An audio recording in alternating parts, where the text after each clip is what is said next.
Hi guys, welcome to a Mobi channel. Have you met this situation? Google are asking you to verify your account after factory reset. We usually call it FRP lock. Today, we are going to show you how to bypass it on Samsung device. Please tap like, share, and subscribe if you like this video. FRP is the short of Factory Reset Protection. It is a mobile phone security protection mechanism. If your Samsung phone is unfortunately lost, it can protect your phone from being used by anyone who finds it easily. Furtherly, if the Samsung screen lock is bypassed by restoring the factory settings, the FRP lock will be activated. This protects your Samsung phone, but it also brings inconvenience to people who forget the Google password. So, we will show you how to bypass Google verification on Samsung if you forgot password.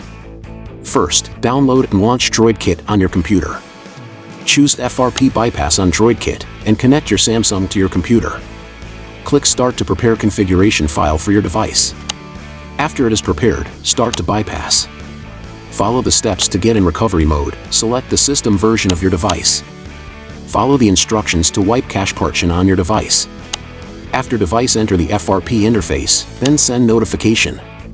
Now you will bypass it and access your phone. Go to Galaxy Store and download Alliance Shield. Then install it and sign up. After that, turn on Device Admin.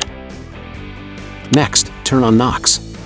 Enter App Manager and turn on Service Mode. Turn on USB Debugging in Developer Mode. Then go to General Management and Settings and reset your device. After that, it will be bypassing FRP. Please wait a minute patiently. And please set up your device normally once it restarts. Last bypass completed. Please enjoy your Samsung without Google account. Thanks for watching this video. Please don't forget to subscribe to our channel to get more tips, and leave your comment if you have any question.